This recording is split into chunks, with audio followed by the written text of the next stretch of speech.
Arrivano al traguardo carichi di idee e di proposte gli studenti che hanno concluso la prima edizione del Master in Sviluppo Umano ed Ambiente ed il corso di perfezionamento in progettazione educativa e sostenibile promossi dall'Alta Scuola per l'Ambiente. Ascoltiamo in questo servizio quali sono le competenze acquisite e i progetti che hanno sviluppato per il lavoro di tesi.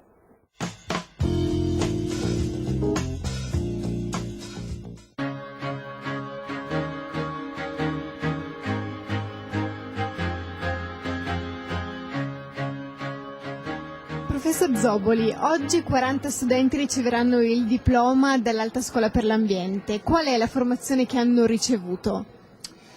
È una formazione di tipo integrato che guarda l'ambiente attraverso molteplici discipline, da quelle tecniche a quelle sociali a quelle umanistiche, e cerca, di ottenere qualcosa che è più della somma delle diverse parti. Cristiana Righettini, ti va di parlarci del tuo progetto che sarà della tesi finale per quanto riguarda l'Alta Scuola dell'Ambiente? Certo, il mio progetto finale si intitola Nel segno di Giuliano Mauri, il grande artista di land art scomparso nel 2009, e ho voluto dedicare questo progetto a lui per unire la realtà di Padernello, una realtà molto importante dal punto di vista della sostenibilità, sia in ambito ecologico naturale sia in ambito culturale, e con combinazione e fortuna ha voluto che proprio nella realtà di Padernello sia ospitata un'opera di Giuliano Mauri. In questo modo ho voluto ho pensato ad una mostra concorso di land art che riunisca alcuni artisti nell'ambito circostante di Padernello ed eventualmente anche a dei laboratori per i ragazzi, per le scuole, in modo tale da portare veramente questa realtà un po' sconosciuta in Italia della land art magari a una conoscenza un po' più vasta.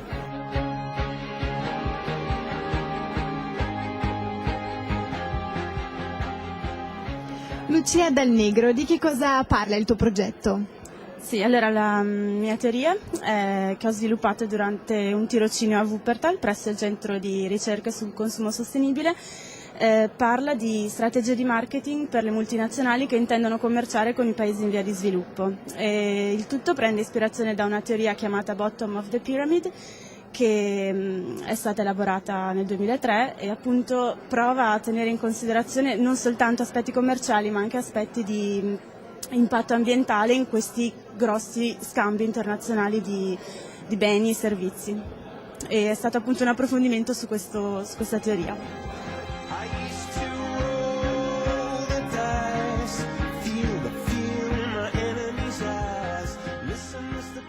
Chiara Pettoello, di che cosa parla la tua tesi finale? Natura accessibile riguarda la realizzazione di un sentiero per disabili all'interno della riserva naturale delle Torbiere del Sebino. Si tratta di un tracciato di una lunghezza variabile, all'incirca comunque di 1 chilometro, per disabili motori, disabili sensoriali, quindi non vedenti, ma anche donne incinte, anziani e bambini in età prescolare, in modo da avere più facilità a passare all'interno del parco e poter ammirare la flora e la fauna tipica della zona.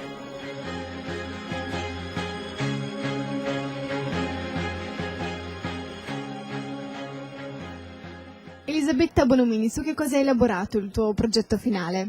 Il mio progetto finale vede come destinatari fondamentali gli anziani e io parto dalla consapevolezza che gli anziani sono un patrimonio per la nostra società. Perché? Perché sono i depositari di un sapere, di una tradizione che molto ha a che fare con le pratiche sostenibili e dunque è interessante recuperare queste pratiche, farle conoscere e vedere se oggi effettivamente possono essere ancora utilizzate. È un progetto che ho applicato in via sperimentale in 3 case di riposo e spero di poterlo un po' diffondere e farlo anche in altre.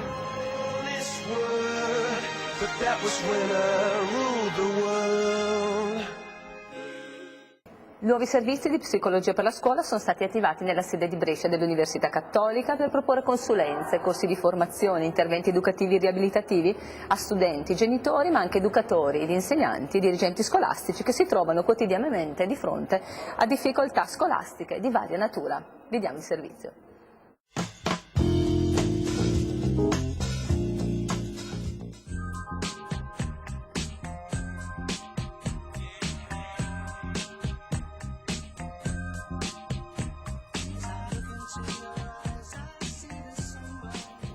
Che cos'è Cross Service, professor Boerchi?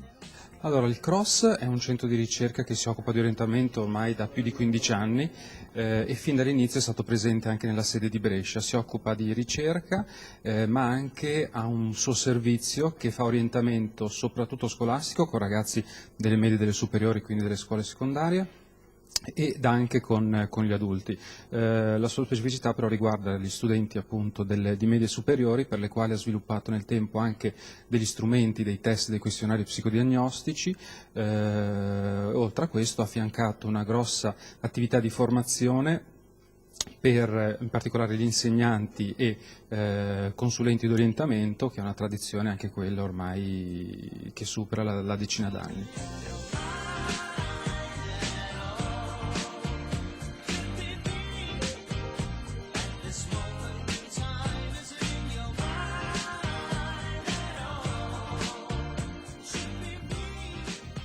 Quali sono gli obiettivi di questo servizio? Allora, gli obiettivi del servizio del CROSS sono quelli di aiutare i ragazzi, ma anche gli insegnanti, la scuola e le famiglie a fare una scelta adeguata rispetto a quella che può essere un percorso nelle scuole superiori oppure universitario, a seconda dell'età dei ragazzi al quale ci rivolgiamo. Le attività che facciamo quindi sono finalizzate alla presa di coscienza di sé, dei propri interessi, delle proprie attitudini, del proprio metodo di studio e poi la consulenza per effettuare una scelta che sia una scelta adeguata rispetto alle caratteristiche del ragazzo e che sia funzionale ovviamente al contesto nel quale il ragazzo vive.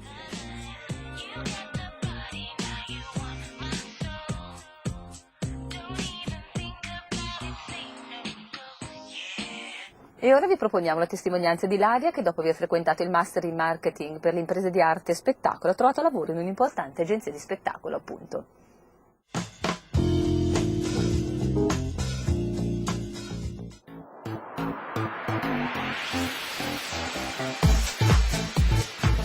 Siamo qui con Ilaria che dopo il Master Almed in Marketing per le imprese di arte e spettacolo ha fatto delle esperienze lavorative con agenzie e personaggi famosi. Ci puoi raccontare che cosa è successo? Allora, dopo il Master c'è stato un susseguirsi di stage e il primo è stato il più importante, il più formativo. Sono capitata a lavorare in un'agenzia di spettacolo importante che tratta il proprio prodotto, il proprio artista a 360 gradi. Quindi ho seguito la promozione di un film, ho lavorato con Aldo, Giovanni e Giacomo e altri personaggi che campavano in questa agenzia, quali Paolo Rossi, Raul Cremona, Angela Finocchiaro, eccetera, l'agenzia AGD.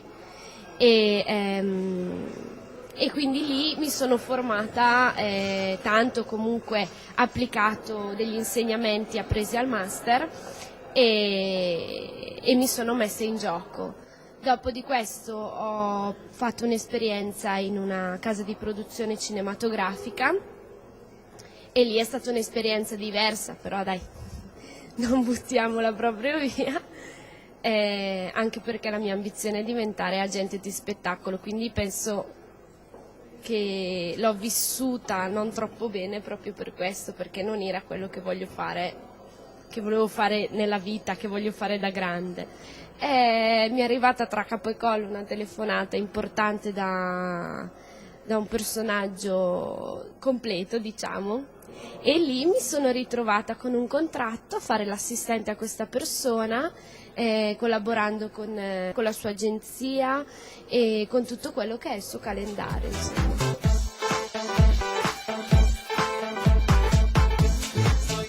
Quali sono i tuoi compiti durante questi stage e durante l'esperienza lavorativa che stai facendo adesso?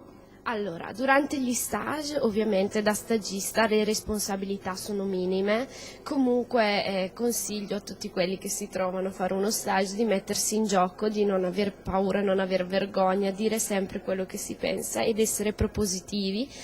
Quindi nel primo stage lavoravo con tanti artisti, quindi seguivo un po' l'ufficio stampa di tutti, però in particolare mi occupavo della promozione del film. Nell'altra esperienza i miei compiti erano minimi, però ho fatto anche quello e si trattavano di purtroppo fotocopie, però anche lì un altro consiglio che do è tenere le orecchie sempre belle aperte, perché magari di fatto non ti trovi a fare niente che ti piace o di gratificante, però ascoltando insomma tutto quello che ti gira intorno puoi apprendere tante cose. E adesso mi ritrovo a seguire un sito internet, a seguire, come dicevo, l'agenda di questa persona. Mi ritrovo a prenotare alberghi, ristoranti e accompagnarlo a presentazioni di libri piuttosto che spettacoli.